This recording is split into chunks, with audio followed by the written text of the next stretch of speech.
प्यारे बच्चों, कैसे हैं आप लोग। आज की वीडियो बहुत ही महत्वपूर्ण होने वाली है। आज की वीडियो में हम युगपत समीकरण पर शाब्दिक जो प्रश्न आते हैं, इससे पहली वीडियो में हमने डिस्कस किया था कि हमें दो समीकरण दे देता है और उनको प्रतिस्थापन विधि या विलोपन विधि की सहायता से हम लोग हल करते हैं। आज की वीडियो में हमें समीकरण नहीं दी गई है, हमें कुछ लैंग्वेज यानी कुछ शब्दों पर आधारित प्रश्न दिए गए हैं। उन शब्दों पर आधारित जो प्रश्न हैं उनकी सहायता से हमें समीकरण भी बनानी है और समीकरण बनाने के बाद उनको हल करना है। तो इस टाइप के जो क्वेश्चंस हैं वो 5 प्रकार के हैं। पहला प्रकार है सामान खर्चों भाड़ों तथा कीमतों पर आधारित प्रश्न। दूसरा जो प्रकार है इसका संख्याओं पर आधारित प्रश्न। तीसरा जो प्रकार है भिन्न ज्ञात करने पर आधारित प्रश्न। चौथा प्रकार है आयु पर आधारित प्रश्न और पांचवा प्रकार है ज्यामिति तथा क्षेत्रमिति पर आधारित प्रश्न। ठीक है ना। एग्जाम की दृष्टि से ये वीडियो बहुत ही महत्वपूर्ण होने वाली है, तो आप बहुत ध्यान से इसको समझिएगा। ठीक है, तो सबसे पहले हम प्रकार 1 पर डिस्कस करते हैं। प्रकार 1 है प्यारे बच्चों सामान खर्चों भाड़ों पर तथा कीमतों पर आधारित प्रश्न। ठीक है, अब इसमें मैंने एक क्वेश्चन लिखा है, इस क्वेश्चन को आप बहुत ही ध्यान से देखिएगा। देखिए क्वेश्चन में क्या कहा गया है।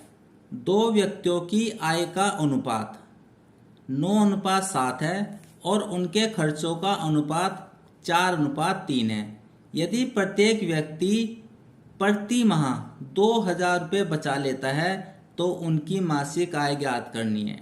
ठीक है, क्वेश्चन बहुत ही स्पष्ट है। 2 व्यक्ति हैं, उनकी आय दी गई है, उनके खर्चे दिए गए हैं और उनकी बचत दी गई है, लेकिन सब कुछ अनुपात में दिया गया है और आपको ज्ञात करना है उन दोनों व्यक्तियों की मासिक आय, यानी उनका प्रति माह वो कितना कमा लेते हैं। ठीक है प्यारे बच्चों, अब देखो इसको हम हल करते हैं और हल करने में हम क्या लिखेंगे। सबसे पहले हमें दिया गया है 2 व्यक्तियों की मासिक आय का अनुपात। अगर कोई भी कंडीशन हमें अनुपात में दी गई है तो हम उसको कैसे लिखेंगे, पहले ये समझिए। माना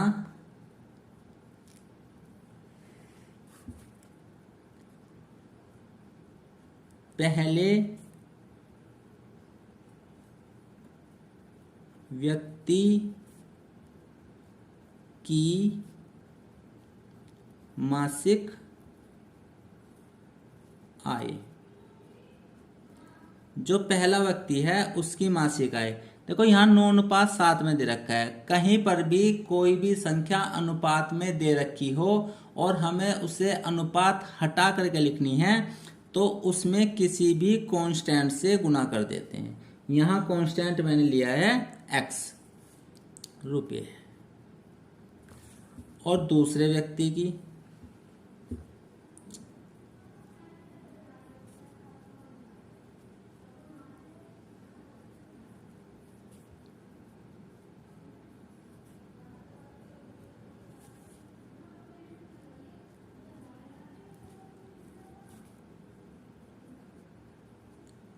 ये हो जाएगी 7x रुपये।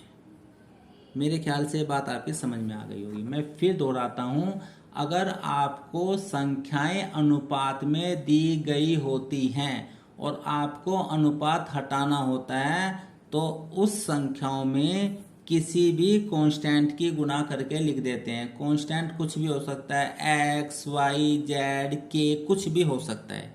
ठीक, अब देखो पहले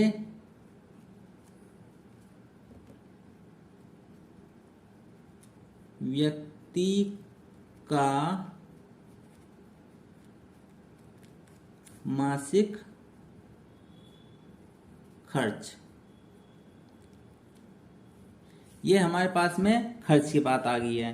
अब खर्च दे रखा 4:3, तो इसमें किसी और कांस्टेंट से गुना करके लिख दीजिए। मान लीजिए हाँ मैंने कांस्टेंट मान लिया है वाई, तो ये आ जाएगा रुपये। और दूसरे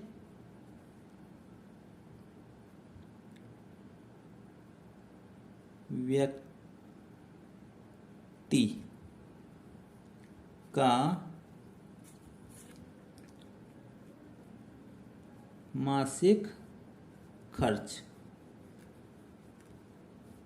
ये हमारे पास हो जाएगा 4:3 दे रखा है, तो ये जाएगा 3y रुपये। ठीक है मेरे प्यारे बच्चों। अब देखो क्या कहा है कंडीशन। कंडीशन दे रखी है कि पहले व्यक्ति की जो बचत है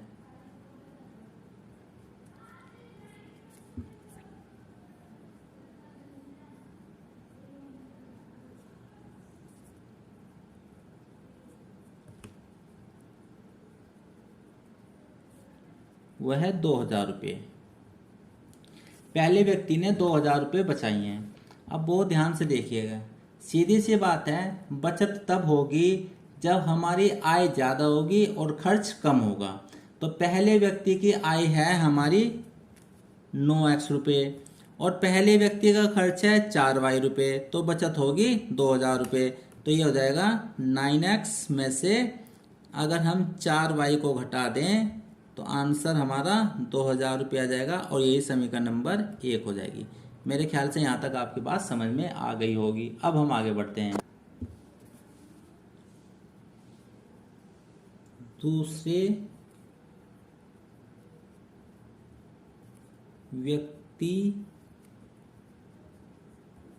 की बचत, जो दूसरा व्यक्ति है उसकी भी बचत हमारे पास में 2,000 रुपये है। ठीक है, लेकिन उसकी जो कमाई है वो है 7x और जो खर्चा है वो है 3y। तो अगर हम 7x में से 3y घटा दें तो हमारे पास आंसर आ जाएगा 2,000 रुपये। ये समीकरण नंबर हमारी 2 आ गई। अब यहाँ तक हमें लैंग्वेज जो दे रखी थी उस लैंग्वेज के आधार पर हमने दोनों समीकरणें बना ली है। अब हम इन समीकरणों को हमें हल करना है। तो जो समीकरण हमें दे रखी थी उन्हें पुनः लिख देते हैं। तो समीकरण 1 आई मेरे पास 9x - 4y बराबर 2,000 रुपये। ये समीकरण आई मेरी 1 और दूसरी समीकरण आई है 7x - 3y बराबर 2,000 रुपये। ये समीकरण आई हमारी 2।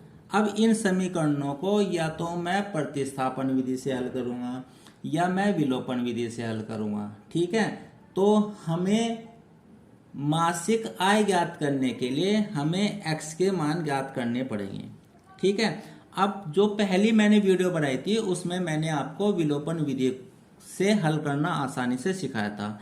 विलोपन विधि में हमारे जो ये चर हैं, इनके चर के जो कोफिशिएंट है इन्हें बराबर करना होता है। अब देखो यहाँ है 3 इसमें सेकंड वाली में और पहले वाली में है 4। तो पहली वाली समीकरण को तो 3 से गुना कर देंगे, दूसरे वाली समीकरण को मैं 4 से गुना कर दूंगा और दोनों समान चिन्ह के हैं तो समान चिन्ह के आपस में घटते हैं। तो समीकरण 1 में से समीकरण 2 घटा देंगे। तो लिखेंगे क्या, समीकरण 1 में गुना करी मैंने 3 की। देखो मुझे y को हटाना है तो y का यहाँ कोफिशिएंट है 3, तो मैं समीकरण 1 में गुना करूंगा और घटा दूंगा समीकरण 2 और इसमें गुना करूंगा मैं 4 से। ठीक, तो गुना करेंगे। ध्यान रहे जब हम गुना करेंगे तो प्रत्येक पद में गुना होगी।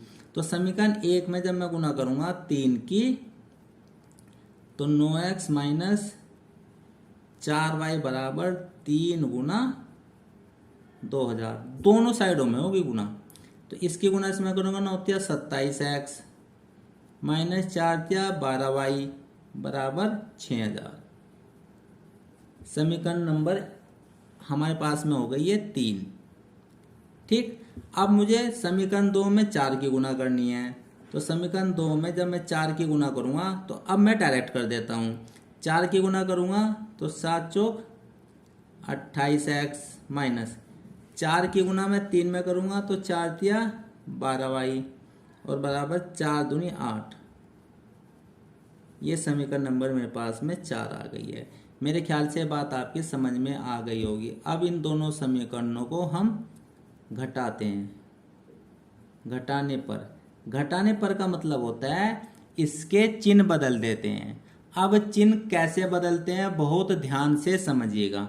देखो प्यारे बच्चों, पहले मैं यहाँ चिन्ह लिख देता हूँ। यहाँ कोई भी चिन्ह है तो प्लस का मानूंगा, यहाँ कोई भी चिन्ह है माइनस का मानूंगा। चिन्ह जो बदले जाएंगे वो जो दूसरी समीकरण है उस समीकरण के आधार पर चिन्ह बदले जाएंगे। ठीक, पहली समीकरण से मुझे कोई मतलब नहीं होगा चिन्ह बदलने में। जो चिन्ह बदले जाएंगे वो दूसरी समीकरण के आधार पर बदले जाएंगे। ठीक, अब दूसरी समीकरण का जो x है वो पॉजिटिव है तो ये नेगेटिव हो जाएगा। दूसरी समीकरण का जो y है वो नेगेटिव है, ये पॉजिटिव हो जाएगा। और जो दूसरी समीकरण है उसका जो ये कांस्टेंट है वो पॉजिटिव है, नेगेटिव हो जाएगा। इससे कोई मतलब नहीं होता। अब 28 प्लस का ना होकर माइनस का काउंट होगा, 12y माइनस का काउंट ना होकर के प्लस का काउंट होगा, और 8000 प्लस का काउंट ना होकर के माइनस का काउंट होगा। अब देखो 27x तो प्लस का है और 28x माइनस का है। एक प्लस का है एक माइनस का है। मैंने आपको बताया था अगर दो संख्याएं अलग अलग चिन्ह की है तो वे दोनों घट जाएंगी और बड़ी संख्या का चिन्ह आएगा। अब देखो बड़ी संख्या तो यहाँ 28, तो 28 का चिन्ह है माइनस का तो माइनस के आएंगे। ठीक, अब ये दोनों संख्या घटा दो, 28 में से 27 घटाएंगे तो 1x बच जाएगा। अब देखो ये है 12y माइनस का और ये है 12y प्लस का, ये नहीं काउंट होने का, ध्यान देइए। ये माइनस वाला चिन्ह काउंट नहीं होने का क्योंकि हमने चिन्ह बदल दिए हैं। अब माइनस की जगह प्लस का काउंट होगा तो प्लस के 12y माइनस के 12y ये भी आपस में कैंसिल आउट हो जाएंगे। अब यहाँ देखिए प्लस का है 6000 और माइनस का है 8000, तो प्लस का 6000 माइनस के 8000 में ज़्यादा है 8000, उसका चिन्ह है माइनस का, और 8000 में से 6000 घटा देंगे तो 2000। ठीक, एक की x में गुना करूँगा तो x आएगा और माइनस के 2000, माइनस से माइनस कट गया और x का मान आ गया 2000। मेरे ख्याल से ये बात आपकी समझ में आ गई होगी। अब उसने केवल मासिक आय पूछी है और मासिक आय जो है वो x पर डिपेंड है तो हमें y का मान निकालने की ज़रूरत नहीं है। लेकिन अगर वो मासिक खर्चा भी पूछता तो हमें y का मान भी निकालना पड़ता। क्वेश्चन में तो मासिक आय पूछी है लेकिन यहाँ मैं आपको मासिक खर्च भी निकालना सिखाऊंगा। ठीक है, तो x का मान समीकरण, अब हमारे पास में समीकरण 4 आ गई हैं, 1 2 3 4। तो x का मान कोई सी भी एक समीकरण में रख दो, या तो x पहली में रख दो, दूसरी में, जिसमें भी आपका मन करे उसमें रख दो। तो मैं समीकरण 1 में रख देता हूं। 1 में रखने पर मेरे ख्याल से बात आपकी समझ में आ गई होगी। 1 है मेरे पास 9x माइनस 4y बराबर 2000 रुपये। x का मान डाल दो, 9 गुना 2000 माइनस 4y बराबर 2000। 9 दूनी 18000 तो यहाँ आ गया, माइनस 4y बराबर 2000। अब माइनस के 4y, देखो ये भी कांस्टेंट है और ये भी कांस्टेंट है तो हम कांस्टेंट को एक साइड में कर लेते हैं, यानी 18000 को बराबर से इधर ले जाते हैं, यानी राइट हैंड साइड में ले जाते हैं। और मैंने आपको बताया था कि बराबर से इधर उधर जाने पर चिन्ह बदल जाते हैं। अगर कोई प्लस का है वो माइनस का हो जाता है और माइनस का है तो वो प्लस का हो जाता है। तो ये पहले 2000 जो का तो रखेंगे। अब ये है 18000 प्लस का, जैसे बराबर से इधर जाएगा तो 18000 माइनस का हो जाएगा, माइनस का 4y। अब देखो 2000 प्लस के हैं और 18000 माइनस के हैं, ज़्यादा है 18000 तो इसका चिन्ह आएगा वो आ जाएगा माइनस का। अब ये दोनों अपोजिट चिन्ह के हैं तो अपोजिट चिन्ह के घट जाते हैं, तो 18000 में से 2000 घटाएंगे तो 16000 बैठ जाएगा। अब माइनस से माइनस कट जाएगा तो y बराबर आ जाएगा 16000/4, 4 से कटेंगे, 4 चौक 16, तो y का मान आ गया मेरे प्यारे बच्चों 4000 रुपये। 4000 ठीक, अब हम निकाल लेंगे मासिक आय और मासिक खर्च। तो देखो लिखेंगे प्यारे बच्चों, पहले व्यक्ति की मासिक आय,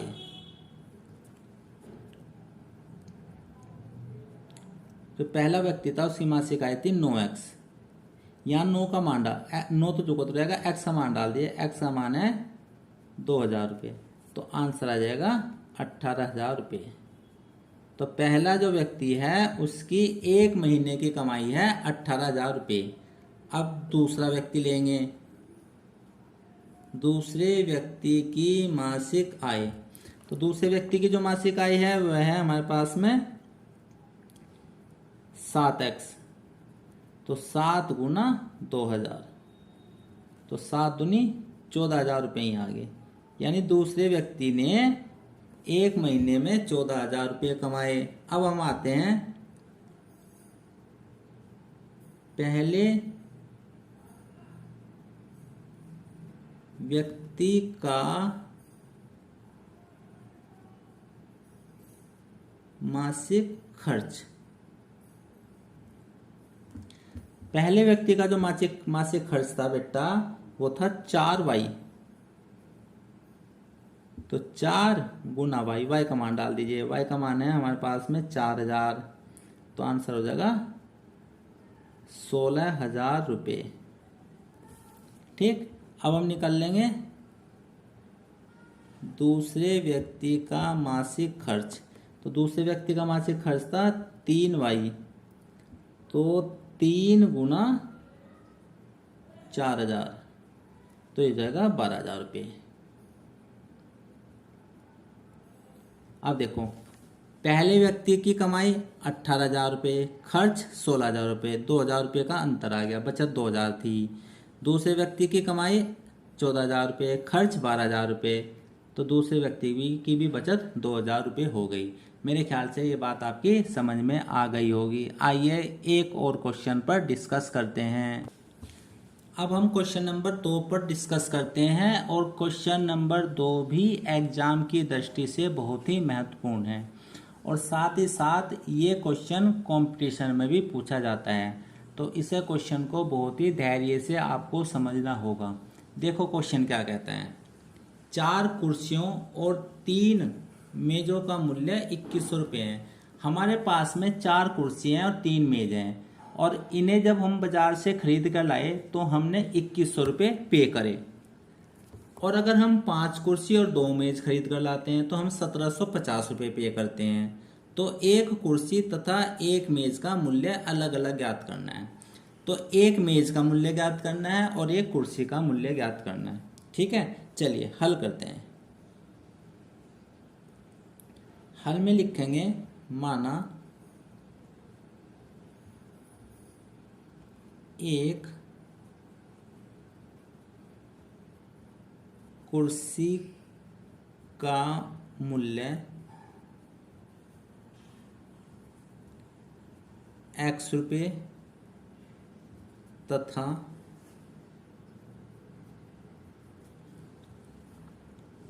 एक मेज का मूल्य y रुपये है। हमें पता नहीं है एक कुर्सी का मूल्य कितना है और एक मेज का मूल्य कितना है। अगर हमें कोई संख्या अपनी तरफ से लिखनी हो तो हम उनमें शब्द लगा देते हैं। माना कि हमने मान लिया एक कुर्सी का मूल्य x रुपये है तथा एक मेज का मूल्य y रुपये है। ठीक, अब प्रथम शर्त क्या कहती है, यहाँ लिखेंगे प्रथम शर्ता अनुसार। बहुत ध्यान से समझिएगा। देखो 4 कुर्सियां हैं, एक कुर्सी का मूल्य है x रुपये, तो 4 कुर्सी का मूल्य हो जाएगा 4x रुपये। 3 मेज हैं, एक मेज का मूल्य है y रुपये और 3 मेज का मूल्य हो जाएगा 3y रुपये। या ऐसे भी कर सकते हैं, 4 कुर्सियां, एक कुर्सी का मूल्य है x रुपये, तो x प्लस एक्स और प्लस एक्स बराबर 4x, और खरीद कर लाए हम 2100 रुपये में। तो पहली कंडीशन आ जाएगी 4x प्लस 3y बराबर 2100 रुपये। ये पहली कंडीशन आ गई। एक कुर्सी का मूल्य है x रुपये, 4 कुर्सी का मूल्य हो जाएगा 4x रुपये। एक मेज का मूल्य है y रुपये, 3 मेज का मूल्य हो जाएगा 3y रुपये। और इन दोनों को अगर हम खरीद कर घर लाए हैं, यानी इन दोनों को जोड़ रहे हैं, तो हमने 2100 रुपये पे किया है। ठीक है। अब द्वितीय शर्त अनुसार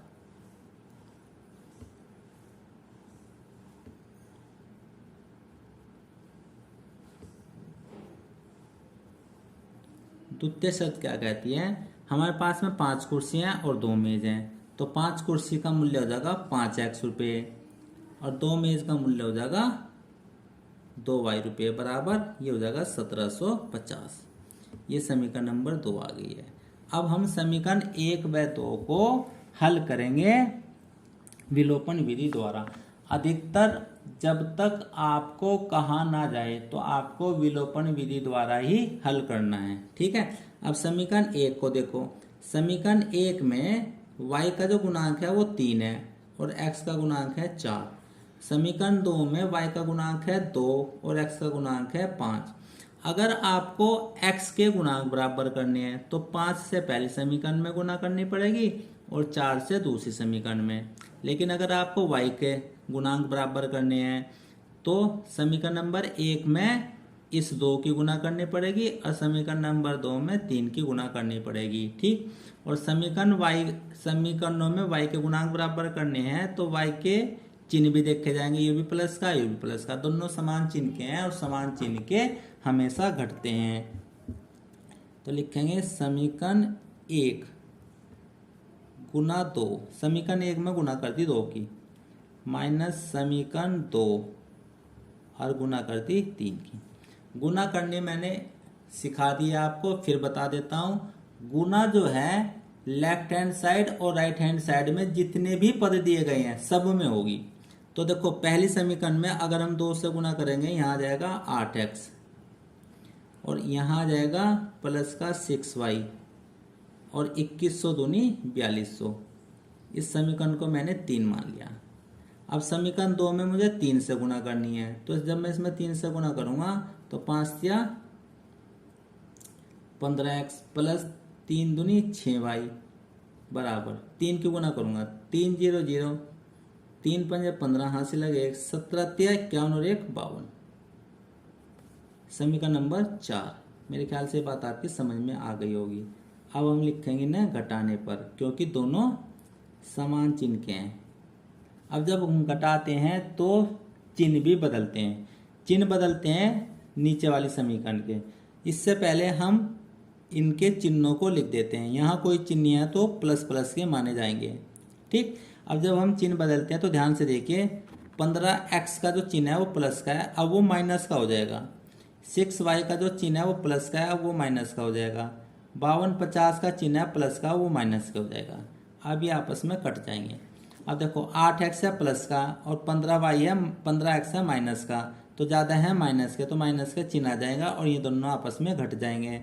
15 में से अगर मैं 8 घटाऊंगा तो 7x आ जाएगा, फिर बराबर, ये तो कट गया।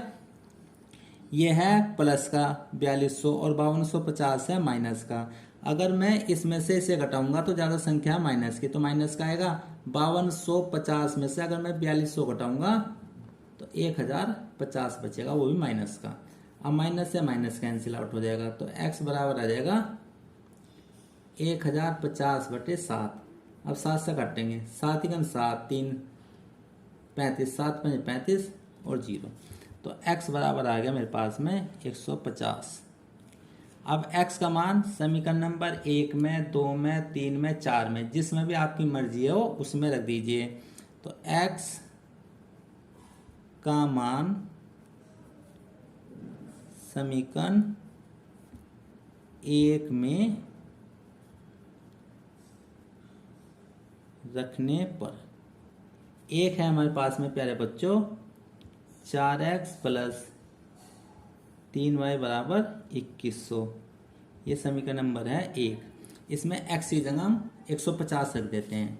तो 4 गुना 150 प्लस 3y बराबर हो गया 2100।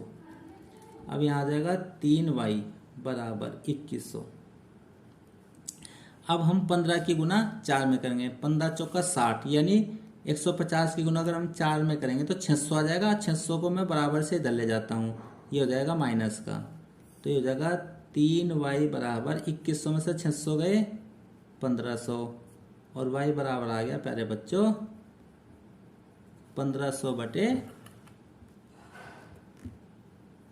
3।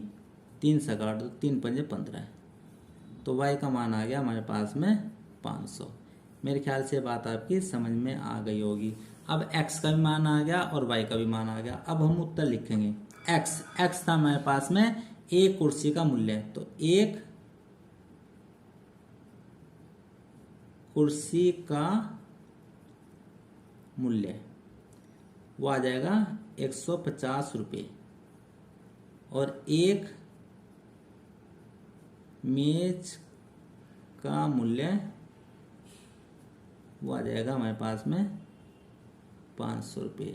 मेरे ख्याल से ये बात आपकी समझ में आ गई होगी और यही आपका आंसर है। ठीक है प्यारे बच्चों, आइए हम एक और क्वेश्चन पर डिस्कस करते हैं। देखो क्वेश्चन है, एक व्यक्ति के पर्स में 20 पैसे तथा 25 पैसे के कुछ सिक्के हैं। उसके पास कुल 11 रुपये 25 पैसे हैं, यानी उसके पर्स में कुल जो पैसे हैं, यानी कुल जो 25 पैसे और 20 पैसे के सिक्के अगर मिला लें तो ये हैं 11 रुपये 25 पैसे। अगर हम उन सिक्कों को गिने तो उन सिक्कों की संख्या 50 है, तो उसके पास दोनों प्रकार के कुल कितने सिक्के हैं, ये हमें निकालना है। तो हल लिखते हैं, और हल में जैसे पहले मैंने आपको बताया था कि अगर कुछ संख्या माननी होती है तो पहले हम मानेंगे। तो लिखेंगे माना व्यक्ति के पास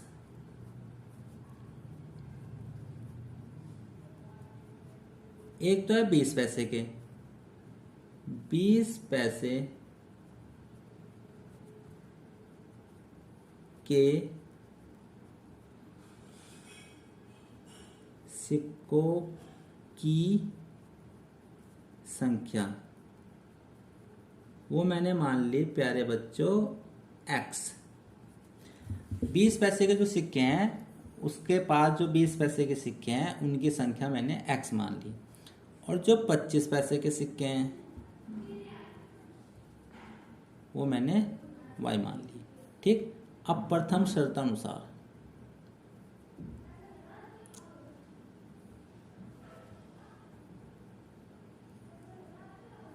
जो 20 पैसे के सिक्के हैं वो हैं x, तो 20 पैसे से कुल धन बनेगा 20x।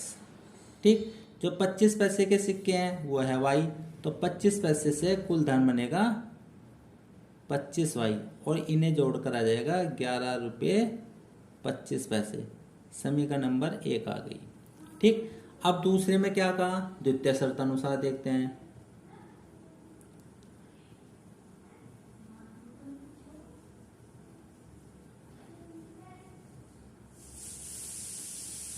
द्वितीय शर्तानुसार कहते हैं कि जिनमें सिक्कों की कुल संख्या यानी x और y की कुल संख्या है 50, तो इसे लिखेंगे x प्लस वाई बराबर 50। ये समीकरण नंबर आ गई 2। ठीक, अब समीकरण 1 व 2 को हम वही विलोपन विधि द्वारा हल करेंगे। अब देखो यहाँ x का गुणांक है 20 और यहाँ x का गुणांक है 1, तो अगर हमें x का गुणांक बराबर करना है तो 1 में तो हम किसी की भी संख्या की गुणा नहीं करेंगे, बस दूसरे समीकरण में करेंगे 20 की गुना और दोनों को घटा देंगे। तो क्या लिखेंगे, समीकरण 1 माइनस 20 गुना समीकरण 2, यानी समीकरण 2 में 20 की गुना करके और उसे समीकरण 1 में से घटा देंगे। तो समीकरण 1 को लिख लेंगे पहले जो कहतू 20x प्लस 25y बराबर 11.25, और इसमें 20 की गुना करेंगे तो यहाँ जाएगा 20x प्लस 20y बराबर, अगर 20 की गुना हम 50 में करेंगे तो हो जाएंगे हमारे पास में हमारे पास में हो जाएंगे 1000। अब बहुत ध्यान से समझिएगा, यह है सिक्कों की संख्या, तो 1000 सिक्के आ गए हमारे पास में 20 से गुना करके। ठीक है प्यारे बच्चों, ठीक है प्यारे बच्चों। अब यहाँ बहुत महत्वपूर्ण बात है, उसे समझने का प्रयास कीजिए। देखो, ये है पैसे और ये है उनकी संख्या, तो ये पूरी संख्या पैसे में है, ये भी पैसे हैं, ये उनकी संख्या, तो ये पूरी संख्या भी पैसे में है। यानी बराबर से जो लेफ्ट हैंड साइड है वो पूरी की पूरी पैसे में है, लेकिन बराबर से जो राइट हैंड साइड है वो सारी की सारी रुपए में है। तो या तो हमें इन दोनों संख्याओं को भी रुपए में बदलना पड़ेगा, या मुझे इस संख्या को पैसे में बदलना पड़ेगा। अगर आप इस संख्याओं को पैसे में नहीं बदलेंगे तो आपका क्वेश्चन सॉल्व नहीं होगा। ठीक है, तो यहाँ अगर हम रुपए में बदलेंगे तो 2 जगह बदलना पड़ेगा, और यहाँ अगर हम पैसे में बदलेंगे तो हमें 1 जगह ही बदलना पड़ेगा। ठीक है, तो हम इसको पैसे में बदल देते हैं। 1 रुपये में है 100 पैसे, तो मैं इसको 100 से गुना कर देता हूँ और आंसर आ जाएगा मेरा 1125। ठीक है, अब इसको सोल्व कर लेते हैं, चिन्ह बदल देते हैं, ये भी माइनस का, ये माइनस का और ये माइनस का, ये कट गया। 25y प्लस के हैं, 20y माइनस के, ज़्यादा है प्लस के, तो प्लस के आ जाएंगे 5y। 1125 प्लस के हैं और 1000 माइनस के हैं, तो आंसर आ जाएगा 125, वो भी प्लस का। ठीक है, तो y बराबर आ जाएगा हमारे पास में 125/5। 5 से कटेंगे, 5 दूनी 10 और 5 दूनी 25, तो y बराबर आ गया हमारे पास में 25। मेरे ख्याल से ये बात आपकी समझ में आ गई होगी। अब y का मान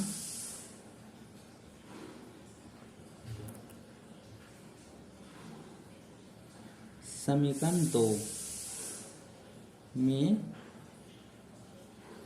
रखने पर, समीकरण 2 है हमारे पास में x + y बराबर 50। y का मान डाल दो, तो x + 25 बराबर 50, तो x बराबर आ गया 25।